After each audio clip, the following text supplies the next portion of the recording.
positif. Seperti kita ketahui bersama, Budia adalah peserta calon guru penggerak angkatan 11 ya, Budia ya.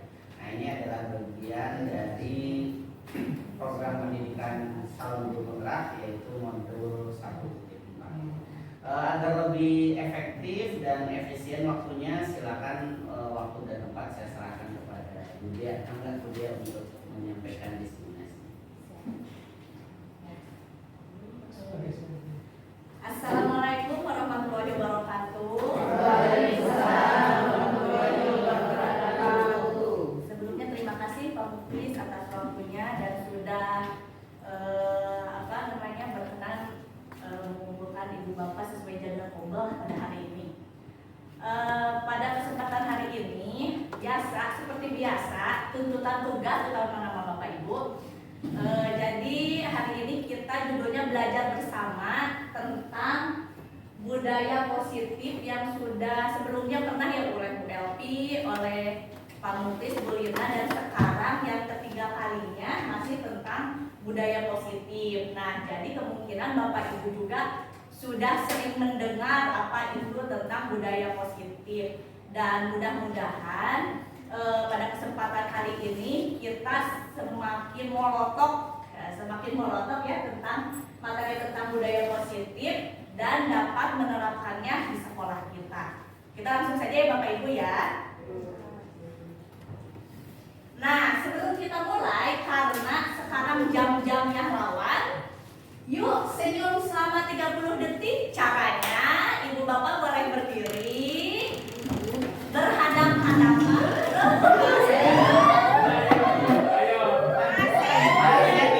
Pak Asep pilih kanan atau kiri?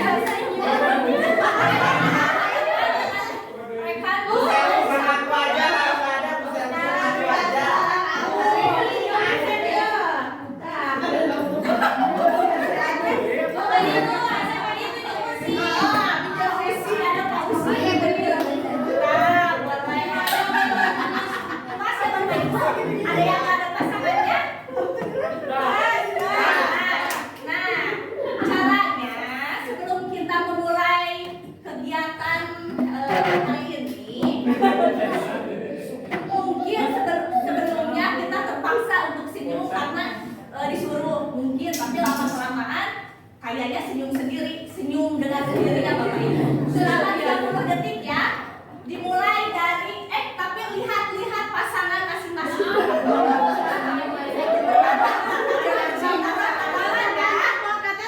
Ya lo, Pak Asep dari sawah ke industri.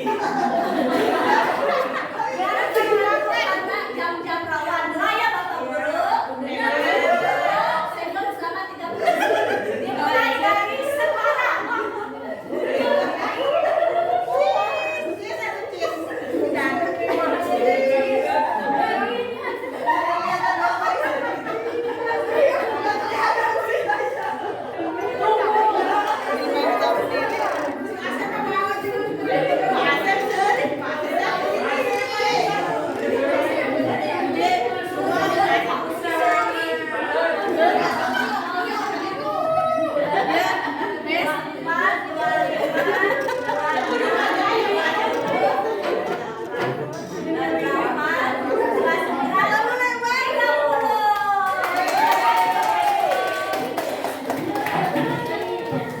Silakan duduk kembali. Ada yang ingin mengungkapkan perasaannya barusan ketika disuruh senyum selama 30 detik?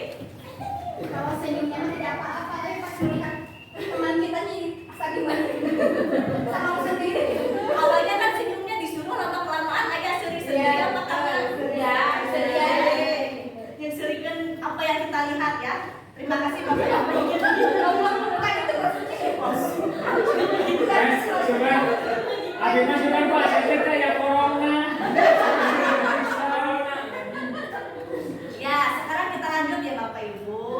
Nah, pada kesempatan kali ini kita akan belajar tentang budaya positif. Di antaranya itu, ada tentang perubahan paradigma baru, ada tentang disiplin positif, nilai-nilai kebajikan, kebutuhan dasar manusia, motivasi perilaku manusia, posisi kontrol guru, keyakinan kelas, dan segitiga restitusi. Nah, yang pertama dari pembelajaran dengan paradigma baru. Mungkin sebelumnya juga sudah mendengar dari pemaparan Bu Elvi, Pak Muklis, dan juga Bu Lina ya.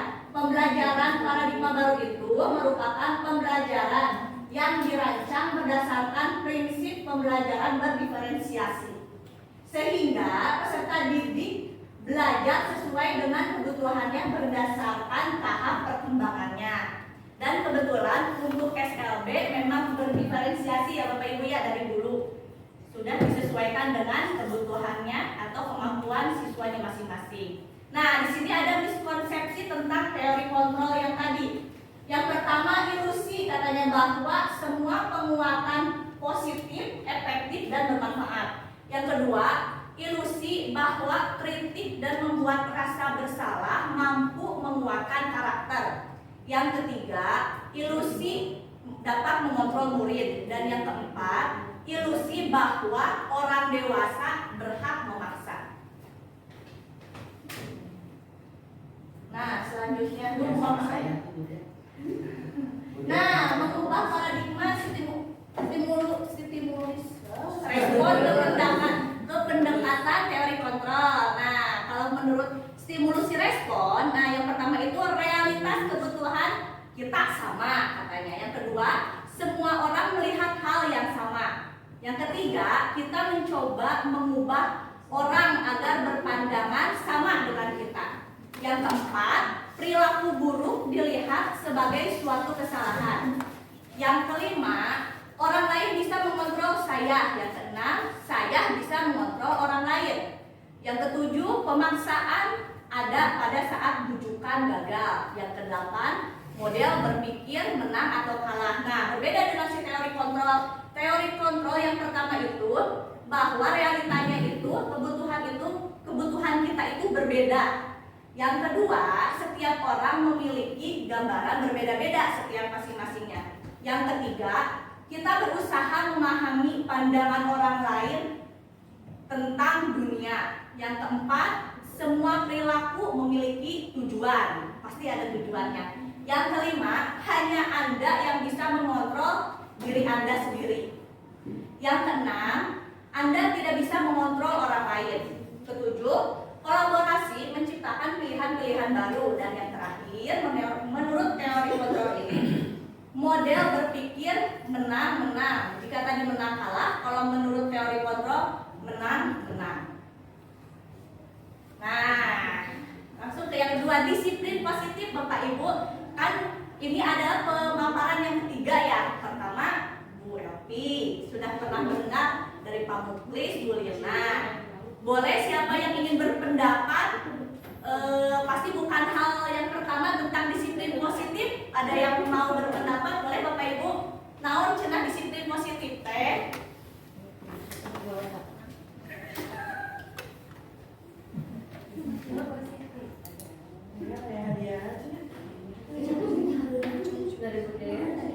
Gak ada yang benar, gak ada yang salah. Cuma bebas berpendapat tentang disiplin positif. Baik yang sangat pernah dengar ya dulu waktu Bu Elvi atau Pak Muklis memaparkan, atau ada pendapat lain, boleh.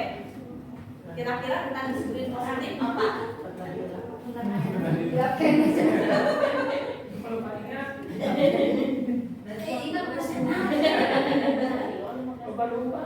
Ayo, ada yang mau Bapak Ibu mencoba? Pembiasaan. Ya, pembiasaan positif. Kemudian Pembiasaan untuk perbaikan. Ya, boleh. Menurut Bu Selvi, pembiasaan positif. Bu Iin, apa tadi? Pembiasaan arah yang kebaikan. Ya. Terima kasih Bu Iin sama Bu Selvi telah mengutarakan pendapatnya. Dilanjut Pak. Nah, disiplin positif itu berasal dari bahasa Latin. Disiplin yang artinya belajar. Nah, disiplin mengacu pada disiplin diri yang memiliki tanggung jawab terhadap apa yang dilakukannya berdasarkan nilai-nilai yang diyakini. Nah, nanti di sini itu disiplin positif itu ada penerapan mengajarkan anak untuk bertanggung jawab, untuk menumbuhkan kesadaran diri berdasarkan nilai-nilai kebajikan. Nah, Bapak Ibu, kira-kira di sekolah kita atau di kehidupan kita nilai-nilai kebajikan apa saja yang sudah diterapkan, atau apa saja nilai-nilai kebajikan yang mungkin Bapak Ibu ketahui? Banyak ya, nilai-nilai kebajikan apa aja? Salah. Mengucapkan salah. 5S. 5S ya. Banyak ya nilai-nilai kebajikan. Budaya. Ya. Ada lagi?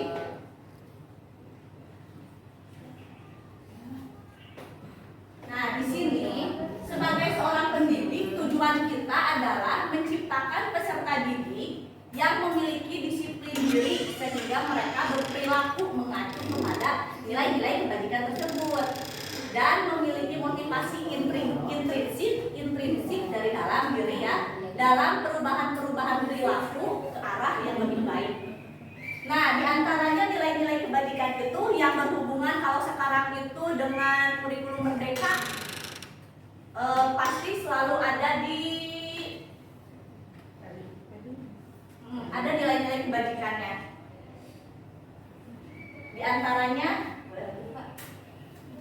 nah, terdapat di profil pelajar Pancasila: beriman bertakwa, berakhlak mulia, mandiri, bernalar kritis, berkebinekaan global, bergotong royong, kreatif. Terus ada lagi dari yang program PYP, ada dari rasa hormat, integritas, mandiri, menghargai, antusias, pengetahuan, kreativitas, kerjasama, percaya diri, dan komitmen. Ada juga dari life skill-nya, dapat dipercaya, lurus hati, pendengar yang aktif, tidak merendahkan orang lain, dan memberikan yang terbaik dari diri. Nah, Bapak Ibu, kira-kira di sini anak-anak atau di lingkungan sekolah nilai kebajikan apa saja yang sudah ada? Apakah kita sudah menerapkannya apa di sekolah kita atau belum? Di antaranya nilai apa aja? Beriman bertakwa. Ya, beriman, mandiri, ya, gotong royong, Tidak menebar kreativitas. ya, sudah banyak ya Bapak Ibu, di sekolah kita sudah banyak nilai-nilai kebajikannya. Beriman bertakwa sudah, mandiri, bernalar kritis termasuk tadi kita. Mulai berkembang. Mulai berkembang. Kreatif, kreatif, ya,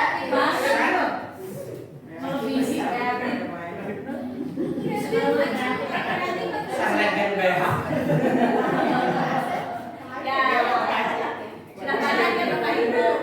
Nah, nilai-nilai kebajikan ini adalah sifat-sifat positif manusia yang merupakan tujuan mulia yang ingin dicapai oleh setiap individu. Nilai-nilai tersebut bersifat universal dan lintas bahasa, suku, agama. Nah, berdiri lagi Bapak Ibu boleh? Terima kasih. Jangan rawan. Ada yang pernah dengar selfie? Tepuk tangan. Nih, bila bertemu teman tersenyumlah, lalu ucapkan salam kepadanya. Sapa apa kabarnya, sopan terhadapnya, santunlah tanda sayang kepadanya. Saya Bapak Ibu ya. Tepuk 5S. Bila bertemu teman tersenyumlah, lalu ucapkan salam kepadanya.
manusia dalam menjaga keseimbangannya baik secara fisiologis maupun psikologis.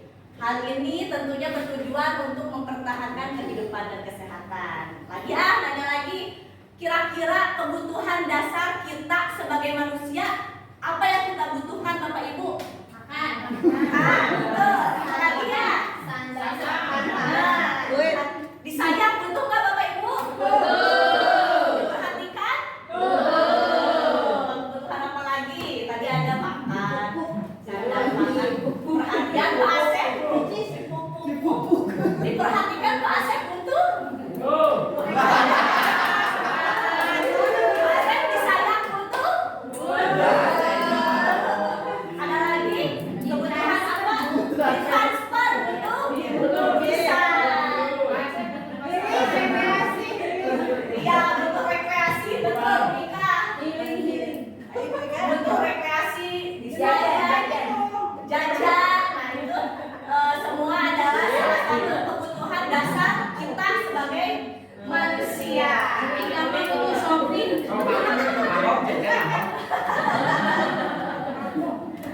Jajan, healing, rekreasi yang Mika. Betul sekali, boleh lanjut Pak. Nah, udah 5 kebutuhan dasar manusia tadi diantaranya yang sudah disebutkan oleh Bapak Ibu. Yang pertama tadi ada yang menyebutkan rumah, makanan, itu berarti termasuknya ke bertahan hidup. Tuh tadi Pak Asep ada yang masuknya kemana?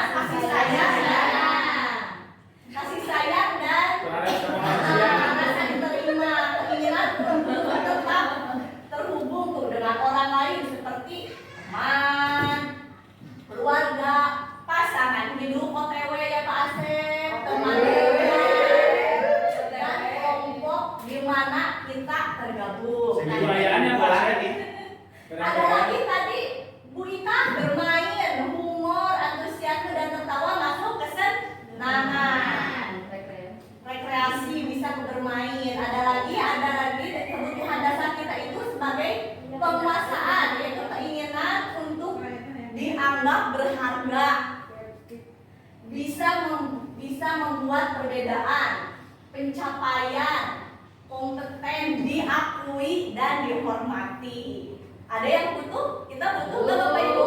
Butuh diakui, butuh dihargai, butuh pengakuan, butuh pengakuan, Ngapain tidak? butuh validasi. Yang terakhir, Ya, validasi. Kalau SKP ya harus. terima kebebasan, mandiri, memiliki pilihan, contohnya pilihan hidup misalnya ya Pak Asep, butuh mencoba hal-hal baru, mampu mengendalikan arah diri sendiri mau kemana. Nah itu termasuknya kebebasan. Di antara Bapak Ibu dari kelima ini apakah sudah terpenuhi kebutuhan dasarnya atau belum? Apa di antaranya? Di antaranya. Ada mana yang belum? Yang belum coba mana? Coba. Kebebasan. OTW. Apa semuanya udah ada yang memenuhi semua kebutuhan dasar ini dari Bapak Ibu? Ada dasarnya sudah. Sudah ya. Alhamdulillah. Dihargai? Udah. Dianggap. Udah ya. Dianggap ada. Dianggap tapi belum diakui.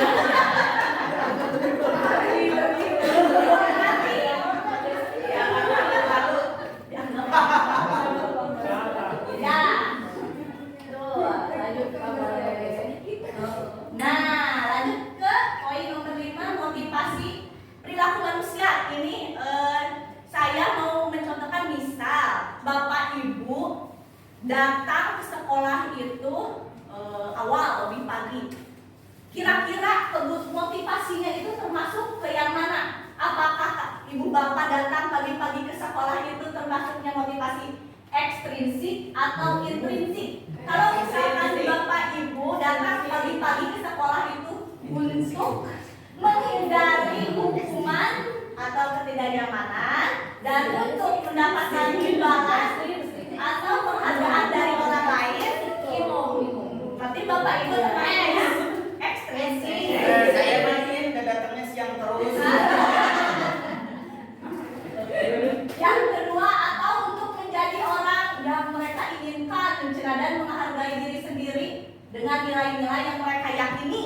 Bapak Ibu masuknya ke mana, Cing? Ekstrinsik yang mana? Sudah parah belum? Jangan ya, Dek. Jangan. Menghindari hubungan. Jujur sudah. ya, berarti ada nggak yang motivasinya karena intrinsik? Cuk, intrinsik sekali. Meskipun udah siaran tadi pagi. Intrinsik sekali ada di sini. Oh, masih ekstrinsik. Campuran es dawet. Harusnya iya, harusnya intrinsik. Ini jawaban itu jawaban ideal Iya, intrinsik. Ada dari mana? Kesimpulannya masih ekstrinsik ke depannya mau ekstrinsik apa mau jadi intrinsik Bapak Ibu? Mudah-mudahan ke depannya masih tetap menjadi intrinsik. Amin. Iya, meskipun kuliah adalah itu penting. Nah, di sini ada perbedaan antara hukuman, konsekuensi, dan restitusi. Kalau hukuman itu tidak terencana atau tiba-tiba, murid tidak tahu apa yang akan terjadi. Tiba-tiba Charlie datang kesiangan, muter dua kali lapangan lari, misalkan. Terus bersifat satu arah hanya dari guru, dari kita saja. Tidak ada si murid terang bakal dikumahakeun karena bersifatnya satu arah hanya dari guru. Terus berupa hukuman fisik atau psikis. Kalau fisik yang tadi disuruh lari misalkan, atau berdiri, atau jangan keluar kelas. Nah, beda lagi dengan konsekuensi. Kalau konsekuensi itu konsekuensinya mati, terencana atau disepakati. Jangan dipegang dia. Jangan kawinnya gitu. Jangan digoyang. Nah, Aku keadaan. tetap dibuat tidak nyaman. Kamu pacaran? Sikap guru selalu memonitor murid. Nah, itu maksudnya konsekuensi. Ada lagi nih yang baru, saya juga belajar selama di sini. Ilmu baru yaitu restitusi. Kalau restitusi itu proses menciptakan kondisi bagi murid untuk memperbaiki kesalahan. Nah, terus proses kolaborasi yang mengajarkan murid untuk mencari solusi sendiri. Tapi saya juga masih tanda tanya apakah di SLB bisa tidak ya restitusi diterapkan? Bisa nggak ya kira-kira Bapak Ibu? Bisa. Angel Pak? Bisa. Nah, lihat posisi wakil guru nanti ada hubungannya dengan si restitusi tadi. Yang satu penghukum, kedua posisi kita sebagai guru itu pembuat rasa bersalah. Apakah kita pemangkat atau sebagai penemantau atau manajer? Di sini ada beberapa penjelasan berupa video agar Bapak Ibu bisa lebih memahami ya. Langsung kasus langsung tentang 5 posisi kontrol.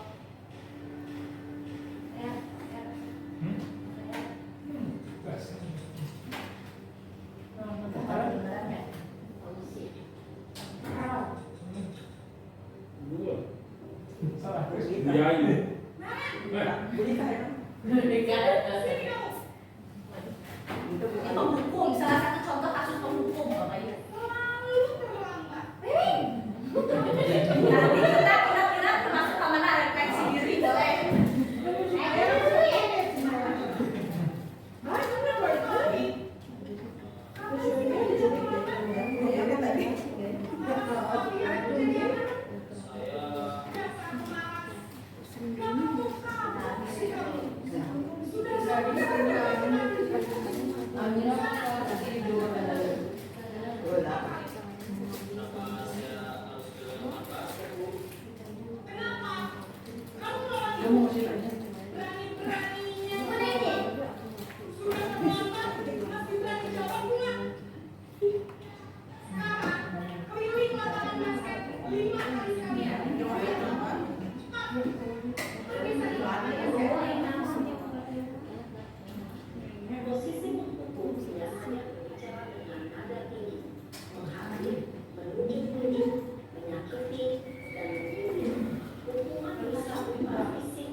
Dua, posisi pembuat merasa bersalah.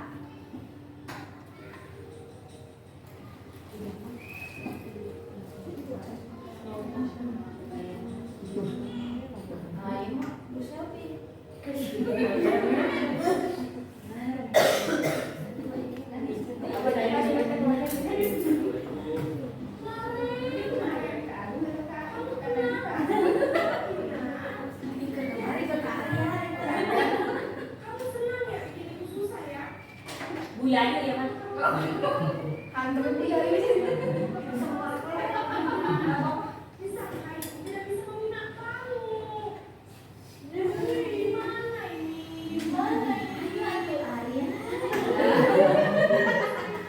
Saya saksikan.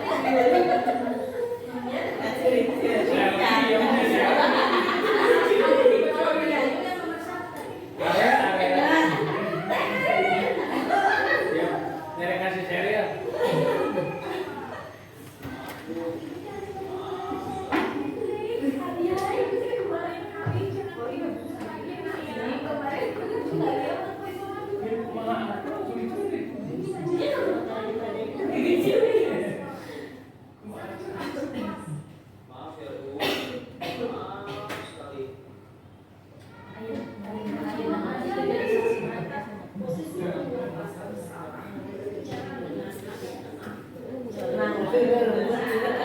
Namun kata-katanya menyalahkan murid. Memandang buruk dirinya sendiri, merasa tidak berharga, dan tidak sanggup membahagiakan orang lain. Ketika guru mengambil posisi oposisi bersalah, murid akan menganggap dirinya yang bersalah dan dia akan membuat sampai Tidak posisi teman.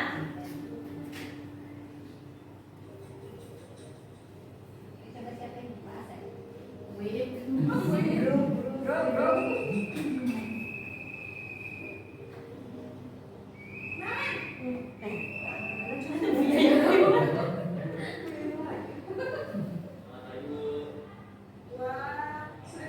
Tas, ada Sophia. Iya. Kata aja sayang. Iya aja. Kemana? Kamiya. Temenya. Pamnya jadi mana? Kasih rahmat.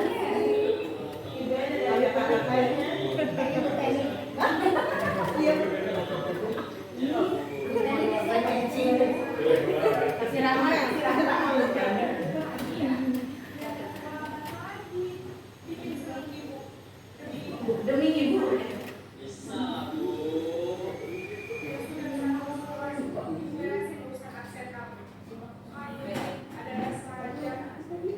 Enaknya abis itu diurusin ibu. berbicara dengan suara lemah. Jadi bersudah dulu untuk menjaga suasana tetap santai. Murid akan merasa senang, aman, dan akan dilindungi. Identitas yang tercipta adalah identitas sukses atau berhasil. Namun, jangan diingat, karena itu masih lingkungan eksternal. Masih dari luar ya. Ya kalau kemana. Dan murid kepada orang tertentu. Di sini, guru absennya, sehingga dilakukan murid bisa berperilaku baik, namun hanya kepada orang-orang tertentu saja. Keempat. Hilang.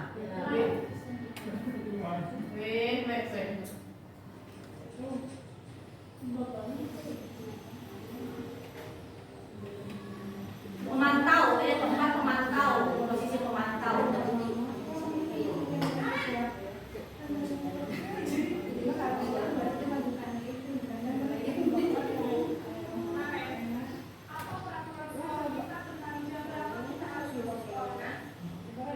Pemantau itu lebih ke kumaha aturan. Iya betul. Sekarang sudah jam 7.20. Kalian sudah tahu konsekuensinya jika terlambat aja. Lalu saya harus tinggal kelas, harus jam istirahat selama 20 menit. Iya benar. Konsekuensinya demikian. Jadi nanti jam 9.30 pas istirahat, kamu harus tinggal di kelas. Kerjakan tugas tambahan untuk ketertinggalan kamu ya. Baik Bu,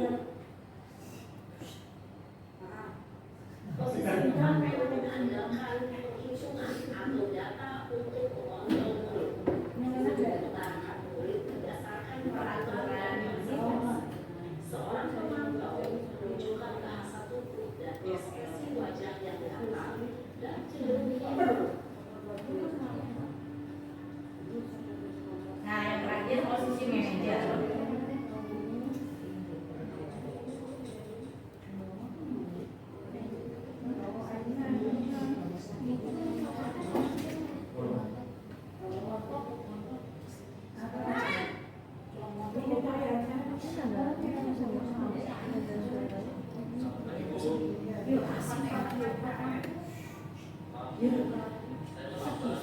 Ya, semua orang sebelumnya jam 7, sekarang sudah jam 7.20. Jadi sekarang bagaimana ya?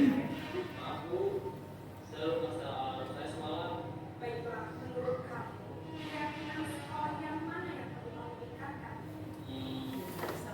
Ada diri sendiri dan orang lain mungkin ya Bu. Jadi, apakah ini prinsip saling menghormati tersebut? Iya Bu, saya meyakininya. Apakah kalian bersedia memperbaiki masalah kehormatan ini? Bersedia Bu.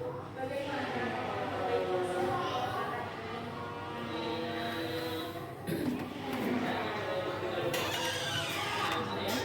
Baik, kalau orang yang benar-benar akan menerima, ada orang yang Maka saya, Kak Emma, selain Kak Emma, ada ibu saya. baik. Jadi yang mengingatkan namanya adalah Kak Emma dan kira-kira akan berusaha Setelah pulang sekolah, akan segera saya lakukan. baik. Jadi kalian akan setel alarm untuk bangun besok pagi dan akan diingatkan oleh kakak dan ibu dan ayah.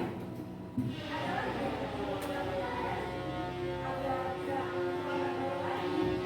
Ya, Ibu. Baik, ya. Terima kasih untuk bersama aku. Sekarang lebih baik masuk belajar. Baik Bu, terima kasih. Posisi manajer adalah posisi yang berkaitan dengan memiliki sikap disiplin atau disiplin, yang bertanggung jawab dan dapat memecahkan masalah. Tujuan dari posisi ini adalah agar murid dapat berefleksi atas tindakannya. Guru akan dengan tulus memberikan pertanyaan-pertanyaan bermakna sehingga membuat murid dapat belajar dari kesalahan dan mencari solusi. Nah, barusan kita sudah melihat penjelasan melalui video tentang 5 posisi kontrol. Kira-kira jika kita menerapkan posisi manajer di sekolah kita bisa nggak ya Bapak Ibu ya? Kan kalau posisi manajer itu dari diri anak, jadi kita menanya ke anak keyakinan apa yang sudah dilakukan, kesalahan apa yang sudah dilakukan, kira-kira bisa tidak jika di sekolah kita kalau kita menerapkan manajer? Bisa ya, murid itu murid SMA, SMP. Nah, tapi kemarin saya pernah mencoba, Bapak Ibu mencoba untuk menerapkan si posisi manajer itu ke salah satu murid saya di SMPLB 2 orang. Tapi tetap ketika ditanya itu, jadi tidak muncul dari diri sendiri. Waktu Dina tidak memakai baju olahraga, ditanya kenapa tidak pakai baju olahraga. Tapi tetap harus kita yang memancing. Kan kalau di sini Mbak ya posisi manajer terjadi si anak teh jadi mengeluarkan unek-uneknya sendiri, memikirkan kesalahan apa yang sudah diperbuat. Tapi tetap untuk SMP SMA juga yang ringan. Sekelas SIPA aja masih tetap harus kembali dicoba. SIPA kan kasusnya yang suka sholat zuhur berjamaah. Nah itu tetap harus dipancing dulu. Belum mungkin masih dengan bantuan dengan kita, bantuan dulu belum sepenuhnya prinsipnya keluar dari anak. Tapi nggak tahu jika kita mungkin menerapkannya nanti ke depannya lebih sering atau penerapannya. Kalau secara terus menerus nggak tahu entah hasilnya seperti apa. Mudah-mudahan kita sebagai guru bisa menerapkan di posisi manajer. Kira-kira nih Bapak Ibu pasti kan di SLB banyak kasus di kelas masing-masing. Ini untuk refleksi diri sendiri, termasuk atau apa posisi kontrol mana yang pernah Bapak Ibu lakukan untuk menghadapi kasus di kelas Bapak Ibu. Ada yang ingin bercerita atau berbagi pengalaman?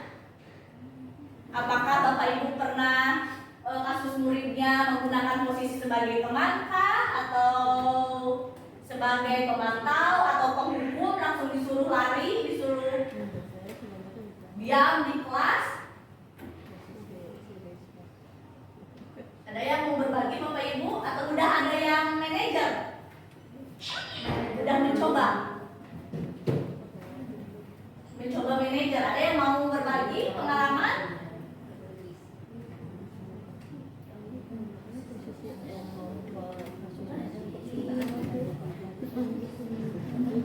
Atau kadang-kadang pernah teman, kadang-kadang pernah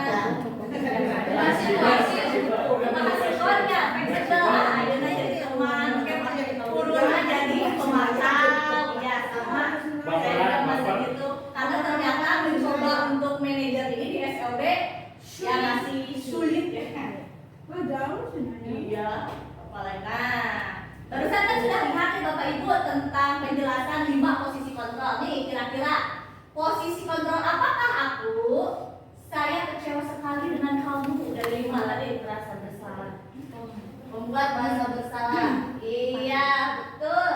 Tepuk tangan satu selfie.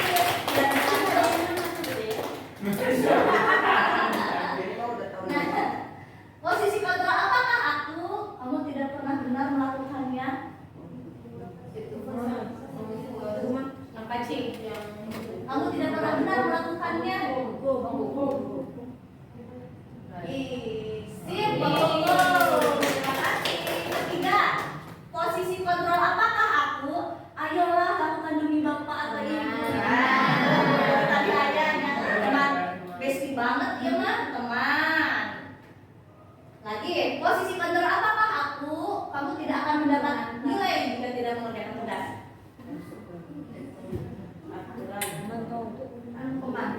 Pemantau. Yes, betul, pemantau. Yang terakhir, posisi kontrol apakah aku? Ayo manajer. Nah, kalau kita menerapkan manajer, apa rencanamu untuk menyelesaikan masalah ini? Kira-kira bisa nggak ya? Gitu. Kepada Pak Bena kasih sifat atau ke Dina nanti kedepannya mau gimana? Kan karena sederhana kemarin gini, alasannya karena baru dicuci. Nah untuk kedepannya harusnya gimana? Tetap harus dipancing, dicucinya berarti oh iya Bu langsung dicuci, harusnya jangan lupa nyuci. Nah baru si anak teh aja akan pancing. Tetap harus ada pancing-pancingan dulu, pancing memancing. Nah yang ketujuh tentang keyakinan kelas. Bapak Ibu, mengapa keyakinan kelas bukan aturan kelas? Ada yang ingin berpendapat? Boleh berdiri biar kelihatan. Apa-apa. Duduk aja santai. Kenapa keyakinan kelas bukan peraturan kelas?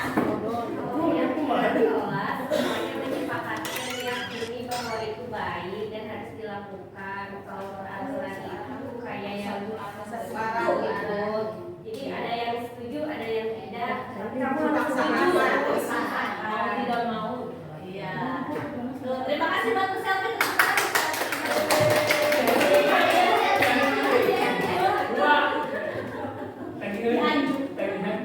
Nah, betul ya seperti tadi. Nah, di sini ada pembentukan keyakinan kelas. Yang pertama itu bersifat abstrak, kedua pernyataan yang universal, dibuat dalam pernyataan positif. Yang ketiga sedikit saja agar mudah diingat. Terus sesuai dengan kondisi kelas kita masing-masing dari sekolah sehingga mudah diterapkan. Semua warga kelas atau sekolah dilibatkan saat membuat keyakinan kelas. Kalau peraturan kelas maka kita yang buat. sekolah yang buat harus gini A B C D. Kalau keyakinan kelas mah semua dilibatkan termasuk siswa. Tapi pertanyaannya lagi nih, kira-kira siswa kita bisa tidak ya dilibatkan untuk membuat keyakinan kelas? Bisa banget. Semi. Nah, saya juga sudah praktek ya, Bapak Ibu udah penasaran nih, keyakinan kelas kan kebetulan SMPLB ada ajeng, ada waktu dina, waktu disatuin. Nah, ceritanya membuat keyakinan kelas. Diberi contoh dulu, misalkan yang kita sepakati bahwa satu, makan dan minum ketika istirahat. Yang kedua, tetap kudu dipancing dari wae, masih kene jadi tetap misalkan kita yang ngasih tahu yang pertama makan dan minum pada waktu istirahat ya anak-anak sepakat tidak. Jadi urang anu ieu teh sepakat Bu, jadi bukan diri anak deui. Ayo apalagi misalkan HP dititip di ibu guru ketika belajar. Sepakat, tapi tetap kita yang lain ada ide teh. Karena tahu kalau di kelas lain Bapak Ibu coba yang misalkan yang ringan atau B, nggak tahu kalau di kelas B.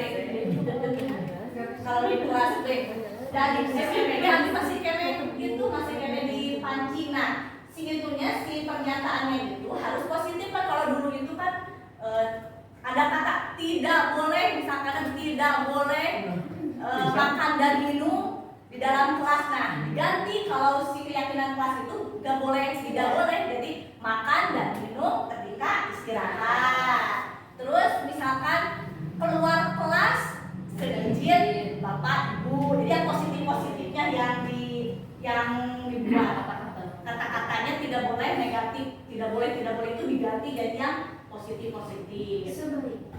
Nah, yang terakhir tentang segitiga restitusi. Suatu proses dialog yang dilakukan guru terhadap siswa agar dapat menghasilkan siswa yang mandiri dan bertanggung jawab. Ini masih ada hubungannya dengan yang kalau kita itu harusnya di posisi manajer. Yang kelima itu biasanya pasti hubungannya menggunakan segitiga restitusi. Nah, segitiga restitusi itu ada tiga cara. Yang pertama itu menstabilkan identitas. Ketika kita mendapatkan kasus itu di siswa, menstabilkan identitas itu berdasarkan prinsip membuat kesalahan adalah bagian dari proses pembelajaran. Contoh kalimatnya, berbuat salah itu wajar. Tidak ada manusia yang sempurna. Kamu berhak merasa begitu. Jadi kita teh untuk langsung nyalah bermurid gajah ya. Kamu masalah. Kuduna kita. Kalau untuk restitusi tidak seperti itu. Jadi kita itu mendengarkan dulu, memberikan kesempatan murid. Cinau dia data jawaban di sebelumnya kan segala sesuatu itu ada tujuannya. Jadi si murid yang melakukan itu pasti ada tujuannya. Nah, setelah kita menstabilkan identitas, yang kedua itu kita ada validasi tindakan yang salah. Nah, berdasarkan prinsip setiap perilaku berupaya memenuhi suatu kebutuhan tertentu. Contoh kalimatnya, kamu pasti punya alasan mengapa melakukan hal itu. Jadi kita nanya dulu ke murid, atau bisa juga diterapkan di rumah ke anak. Bisa banget ini kalau punya anak-anak untuk diterapkan cara menghadapi kasus kita sebagai seorang ibu di rumah. Bisa di sekolah juga apalagi. Contoh yang keduanya, padahal kamu bisa melakukan yang lebih buruk dari ini ya. Jadi ini mancing agar si anak itu cerita kepada kita. Kamu patut bangga karena telah melindungi sesuatu yang penting buatmu. Kalau kita misalkan langsung nyalakan, maka si anak yang kalah sieun duluannya, bukan malah mau menceritakan, jadi kalah tertutup. Nah, yang ketiga itu menanyakan keyakinan. Contohnya, kalau di sekolah itu apa keyakinan kelas kita? Nilai-nilai apa yang telah disepakati bersama? Yang ketiga contohnya, kamu ingin menjadi orang seperti apa? Nah, mungkin kalau di SLB ini yang menanyakan keyakinan yang harus dipancing dari wae. Jadi si anak itu masih kena mikir, belum bisa secara mandiri untuk mengungkapkan, meskipun sudah dikasih contoh, tapi tetap harus dibantu atau didampingi sama ibu gurunya. Selanjutnya Terima kasih Bapak Ibu. Sebelum terakhir ya, tapi nggak tahu kedengeran atau nggak. Boleh berdiri Bapak Ibu?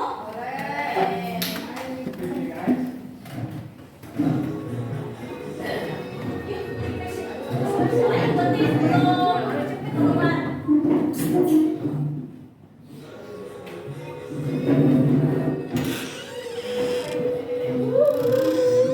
Gerakannya ikuti boleh. Nggak kedengerannya. Kurang hot. Harus pakai salon.